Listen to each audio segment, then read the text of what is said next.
Hello friends, welcome to a brand new episode of box office memories. ഇന്ന് നമ്മൾ discuss ചെയ്യുന്നത് 1991 ഫെബ്രുവരി മാസത്തിൽ പുറത്തിറങ്ങിയ മലയാള ചിത്രങ്ങളെക്കുറിച്ചുള്ള വിശകലനങ്ങളാണ്. മമ്മൂട്ടി, മോഹൻലാൽ, സുരേഷ് ഗോപി, ജയറാം എന്നീ മുൻനിര താരങ്ങളുടെ ചിത്രങ്ങൾ ഉൾപ്പെടെ ആകെ 9 ചിത്രങ്ങളായിരുന്നു 91 ഫെബ്രുവരിയിൽ തിയേറ്ററുകളിലെത്തിയത്. ഇതിൽ സാമ്പത്തിക വിജയങ്ങൾ വളരെ കുറവായിരുന്നു എന്നുള്ളത് കൊണ്ട് തന്നെ 91 ഫെബ്രുവരി മാസം മലയാള സിനിമയെ സംബന്ധിച്ചിടത്തോളം ആശാവഹമായ ഒരു മാസമായിരുന്നില്ല. ഇനി ഏതൊക്കെയാണ് ഈ ചിത്രങ്ങളെന്ന് നോക്കാം. 91 ഫെബ്രുവരിയിൽ പുറത്തിറങ്ങിയ ആദ്യത്തെ ചിത്രമായിരുന്നു ഫെബ്രുവരി 1 തീയതി തന്നെ തിയേറ്ററുകളിലെത്തിയ മെഗാസ്റ്റാർ മമ്മൂട്ടിയുടെ അമരം. ഭരതൻ സംവിധാനം ചെയ്ത ഈ എവർഗ്രീൻ ക്ലാസിക് ചിത്രം കടലിൻ്റെ പശ്ചാത്തലത്തിലൊരുങ്ങിയ ഒരു ഫാമിലി ഡ്രാമ ചിത്രമായിരുന്നു.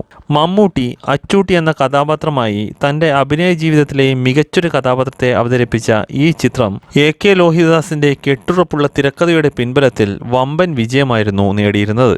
മമ്മൂട്ടിയെ കൂടാതെ മുരളിയും KPC ലളിതയും കരിയറിലെ തന്നെ ഗംഭീര അഭിനയം കാഴ്ചവെച്ച ഈ ചിത്രം ജനപ്രീതിയും കലാമൂല്യവും ഒരേപോലെ നേടിയ ചിത്രം കൂടിയായിരുന്നു.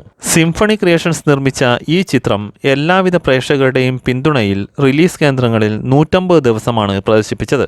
90ൻ്റെ രണ്ടാം പകുതിയിൽ നിറയെ പരാജയങ്ങളുമായി നിന്നിരുന്ന മമ്മൂട്ടിക്ക് അമരം എന്ന ചിത്രം നേടിയ വമ്പൻ വിജയം താരത്തിന് നേട്ടമായി. അശോകൻ, മാധു, ചിത്ര തുടങ്ങിയവരും പ്രധാനപ്പെട്ട കഥാപാത്രങ്ങളെ അവതരിപ്പിച്ച ഈ ചിത്രത്തിൽ രവീന്ദ്രൻ സംഗീത സംവിധാനം നിർവഹിച്ച മനോഹരമായ ഗാനങ്ങളും ചിത്രത്തിൻ്റെ വിജയത്തിന് നിർണായകമായി പങ്കുവഹിച്ചു. 91 ഫെബ്രുവരിയിൽ പുറത്തിറങ്ങിയ രണ്ടാമത്തെ ചിത്രമായിരുന്നു ഫെബ്രുവരി 8 തീയതി തിയേറ്ററുകളിലെത്തിയ മോഹൻലാൽ നായകനായ ഫാമിലി ആക്ഷൻ ഡ്രാമ ചിത്രം ധനം. ചന്ദ്രകാന്ത് ഫിലിംസിന്റെ ബാനറിൽ അറ്റ്ലസ് രാമചന്ദ്രൻ നിർമ്മിച്ച ഈ ചിത്രം സിബി മലയിലായിരുന്നു സംവിധാനം ചെയ്തിരുന്നത്. ലോഹിതദാസ് തിരക്കഥാ സംഭാഷണമൊരുക്കിയ ധനം ഒരു ഫാമിലി ത്രില്ലർ കാറ്റഗറിയിൽപ്പെടുത്താവുന്ന ചിത്രമായിരുന്നു. മോഹൻലാൽ മികച്ച അഭിനയം കാഴ്ചവെച്ച ഈ ചിത്രത്തിൽ ചാർമിളയായിരുന്നു നായിക. മുരളി, നാസർ, തിലകൻ, നെടുമുടി വേണു, കവിയൂർ പൊന്നമ്മ, ബാബു നമ്പൂരി തുടങ്ങിയവരും പ്രധാനപ്പെട്ട വേഷങ്ങൾ കൈകാര്യം ചെയ്ത ഈ ചിത്രം എന്നാൽ വേണ്ട രീതിയിൽ ശ്രദ്ധിക്കപ്പെട്ടില്ല. അതുകൊണ്ട് തന്നെ ബോക്സ് ഓഫീസിൽ കാര്യമായ ചലനം സൃഷ്ടിക്കപ്പെടാതെ പോയ ധനം സാമ്പത്തികമായി പരാജയപ്പെട്ടൊരു ചിത്രമായിരുന്നു. മനോഹര ഗാനങ്ങളടങ്ങിയ ധനത്തിന്റെ സംഗീത സംവിധാനം നിർവഹിച്ചത് രവീന്ദ്രനായിരുന്നു.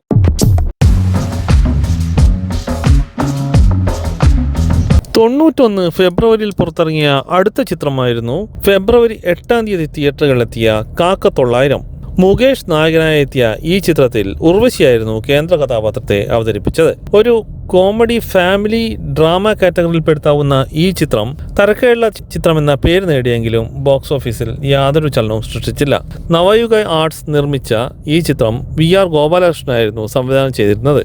VR ഗോപാലകൃഷ്ണൻ തന്നെ തിരക്കഥാ സംഭാഷണം ഒരുക്കിയ ഈ ചിത്രത്തിൽ ഉർവശി വളരെ മികച്ച അഭിനയമായിരുന്നു കാഴ്ചവെച്ചിരുന്നത്.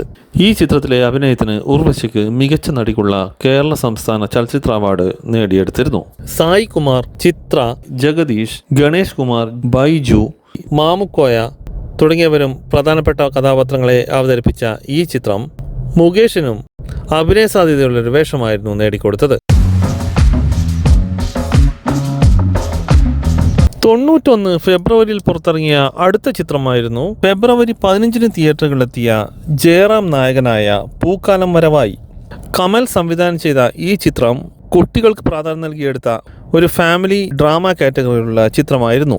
ബേബി ശ്യാമലിയും പ്രധാനപ്പെട്ട ഒരു വേഷം കൈകാര്യം ചെയ്ത ഈ ചിത്രം കുട്ടികൾക്കും ഏറെ ഇഷ്ടപ്പെട്ട ഒരു ചിത്രമായിരുന്നു. അതുകൊണ്ട് തന്നെ ബോക്സ് ഓഫീസിൽ തരക്കേടില്ലാത്ത കളക്ഷൻ നേടിയ പൂക്കാലം വരവായി ആവറേജ് ഹിറ്റ് സ്റ്റാറ്റസ് നേടിയ ചിത്രം കൂടിയായിരുന്നു. സുനിത ജയറാമിൻ്റെ നായികയായി എത്തിയ ഈ ചിത്രത്തിൽ മുരളി, ഗീത, ഇന്നസെന്റ്, ജഗതി, രേഖ, കവിയൂർ പൊന്നമ്മ, ഫിലോമിന തുടങ്ങി നിരവധി താരങ്ങൾ അണിനിരന്നിരുന്നു.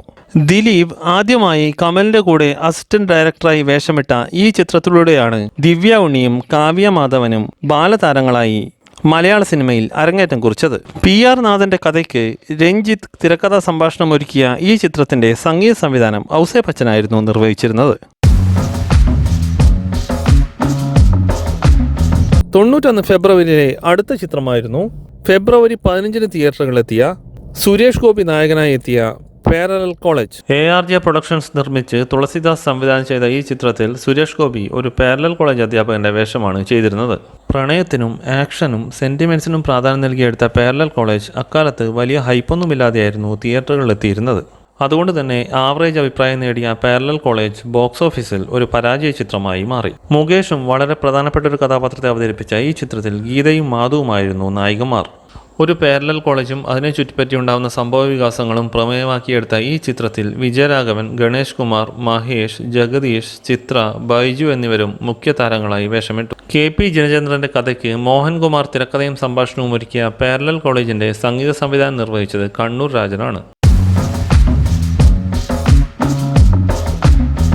91 ഫെബ്രുവരിയിലെ അടുത്ത ചിത്രമായിരുന്നു ഫെബ്രുവരി 22 തിയേറ്ററുകളിലെത്തിയ സുരേഷ് ഗോപിയുടെ തന്നെ കുറ്റപത്രം. സുധാദേവി ഫിലിംസ് നിർമ്മിച്ച് R. ചന്തു സംവിധാനം ചെയ്ത ഈ ചിത്രത്തിൽ സുരേഷ് ഗോപി ഒരു ആക്ഷൻ ഹീറോ ആയിട്ടായിരുന്നു വേഷമിട്ടിരുന്നത്. ആക്ഷൻ എന്റർടൈനർ കാറ്റഗറിയിൽ പെടുത്താവുന്ന കുറ്റപത്രത്തിൽ അക്കാലത്ത് മലയാളത്തിലെ ഒട്ടുമിക്ക വില്ലന്മാരും ഒരുമിച്ച് അഭിനയിച്ചു എന്ന പ്രത്യേകതയും ഉണ്ട്. ബാബു ആന്റണി, രാജൻ പി ദേവ്, ഗണേഷ് കുമാർ, വിജയരാഘവൻ, കൊല്ലം തുളസി, ശിവജി തുടങ്ങിയ വില്ലന്മാരും ഇന്നസെന്റ്, ജഗതി ശ്രീകുമാർ തുടങ്ങിയ ഹാസ്യതാരങ്ങളും ഒരുമിച്ച ഈ ചിത്രത്തിൽ ശ്രീജ ആയിരുന്നു നായികയായി എത്തിയത്. R. ചന്ദ്രു തന്നെ കഥയും തിരക്കഥയും ഒരുക്കിയ കുറ്റപത്രം തരക്കേടില്ലാത്ത ആക്ഷൻ ചിത്രം എന്ന പേര് നേടിയെങ്കിലും ബോക്സ് ഓഫീസിൽ സാമ്പത്തികമായ വിജയം കൈവരിച്ചില്ല. സുരേഷ് ഗോപിയുടെ തകർപ്പൻ ആക്ഷൻ രംഗങ്ങൾ കൊണ്ട് സമ്പന്നമായ ഈ ചിത്രത്തിന്റെ സംഗീത സംവിധാനം നിർവഹിച്ചത് രാജാമണിയായിരുന്നു. 91 ഫെബ്രുവരിയിലെ അടുത്ത ചിത്രമായിരുന്നു ഫെബ്രുവരി 22 തിയേറ്ററുകളിലെത്തിയ സായി കുമാർ നായകനായ ഒരു തരം, രണ്ട് തരം, മൂന്ന് തരം. കോമഡിക്ക് പ്രാധാന്യം നൽകിയെടുത്ത ഈ ചിത്രത്തിൽ ഇന്നസെന്റ്, മാമുക്കോയ, നെടുമുടി വേണു, VD രാജപ്പൻ തുടങ്ങിയവരായിരുന്നു പ്രധാനപ്പെട്ട കഥാപാത്രങ്ങളെ അവതരിപ്പിച്ചത്. K. രാധാകൃഷ്ണൻ സംവിധാനം ചെയ്ത ഈ ചിത്രം യാതൊരുവിധ പ്രേക്ഷക ശ്രദ്ധയും നേടാതെ പോയതുകൊണ്ട് തന്നെ ബോക്സ് ഓഫീസിൽ വമ്പൻ പരാജയം ഏറ്റുവാങ്ങി. ചിത്രയായിരുന്നു ഈ ചിത്രത്തിൽ സായി കുമാറിന്റെ നായികയായി എത്തിയത്. ചന്ദ്രധാര ആർട്സ് ഫിലിംസ് നിർമ്മിച്ച ഈ ചിത്രത്തിന്റെ തിരക്കഥ ഒരുക്കിയത് നെടുങ്കാട് രാധാകൃഷ്ണനായിരുന്നു. ഈ ചിത്രത്തിന്റെ സംഗീത സംവിധാനം SP വെങ്കടേഷ് ആയിരുന്നു നിർവഹിച്ചിരുന്നത്.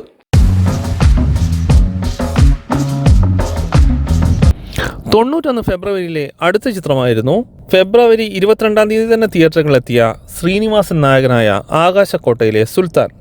KT കുഞ്ഞുമോൻ നിർമ്മിച്ച് ജയരാജ് സംവിധാനം ചെയ്ത ഈ ചിത്രം ഒരു ഫാമിലി ഡ്രാമ കാറ്റഗറിയിലുള്ള ചിത്രമായിരുന്നു. ശരണ്യ ശ്രീനിവാസന്റെ നായികയായി എത്തിയ ഈ ചിത്രം തരക്കേടില്ലാത്ത ചിത്രമെന്ന പേര് നേടിയെങ്കിലും ബോക്സ് ഓഫീസിൽ വേണ്ട രീതിയിൽ ശ്രദ്ധിക്കപ്പെട്ടില്ല. മുരളി, മാമുക്കോയ, ഫിലോമിന, ഇന്നസെന്റ് തുടങ്ങിയവരും പ്രധാനപ്പെട്ട കഥാപാത്രങ്ങളെ അവതരിപ്പിച്ച ഈ ചിത്രം ബോക്സ് ഓഫീസിൽ പരാജയമായി മാറി. രവീന്ദ്രനായിരുന്നു ഈ ചിത്രത്തിലെ സംഗീത സംവിധാനം നിർവഹിച്ചത്. 91 ഫെബ്രുവരിയിലെ അവസാനത്തെ ചിത്രമായിരുന്നു ഫെബ്രുവരി 28 തിയേറ്ററുകളിലെത്തിയ അഗ്നിനിലാവ്. റിസബാവ നായകനായ ഈ ചിത്രം N. ശങ്കരൻ നായരായിരുന്നു സംവിധാനം ചെയ്തിരുന്നത്. രഞ്ജിനി നായികയായി എത്തിയ ഈ ചിത്രത്തിൽ സായി കുമാർ, ജഗദീഷ്, ജഗതി ശ്രീകുമാർ, മാമുക്കോയ, ഇന്നസെന്റ് തുടങ്ങി നിരവധി താരങ്ങൾ അണിനിരന്നു. യാതൊരുവിധ പ്രേക്ഷക ശ്രദ്ധയും നേടാതെ പോയ അഗ്നിനിലാവ് അതുകൊണ്ട് തന്നെ ബോക്സ് ഓഫീസിൽ ഒരു വമ്പൻ പരാജയമായിരുന്നു. ഉഷാ ഖന്ന സംഗീത സംവിധാനം നിർവഹിച്ച മികച്ച ഗാനങ്ങൾ ചിത്രത്തിന് മുതൽക്കൂട്ടായി. ആകെ സമ്മറി നോക്കുമ്പോൾ 91 ഫെബ്രുവരിയിൽ പുറത്തിറങ്ങിയ 9 ചിത്രങ്ങളിൽ അമരം ബ്ലോക്ക് ബസ്റ്റർ സ്റ്റാറ്റസ് നേടിയപ്പോൾ പൂക്കാലം വരവായി ആവറേജ് വിജയം കൈവരിച്ചു. ബാക്കി 7 ചിത്രങ്ങളും സാമ്പത്തികമായി പരാജയമായിരുന്നു. അതുകൊണ്ട് തന്നെ സക്സസ് റേഷ്യോ 17% മാത്രമാണ്. ഇത്രയുമാണ് 91 ഫെബ്രുവരിയിൽ പുറത്തിറങ്ങിയ മലയാള ചിത്രങ്ങളെക്കുറിച്ചുള്ള വിശകലനങ്ങൾ. ഈ വീഡിയോ നിങ്ങൾക്ക് ഇഷ്ടമായെന്ന് കരുതുന്നു. വീഡിയോ ഇഷ്ടമായവർ ചാനൽ സബ്സ്ക്രൈബ് ചെയ്യുക. നോട്ടിഫിക്കേഷന് വേണ്ടി ബെൽ ഐക്കൺ ക്ലിക്ക് ചെയ്യുക. മറ്റൊരു വിഷയമായി അടുത്ത വീഡിയോയിൽ കാണുന്നവരെ നന്ദി, നമസ്കാരം.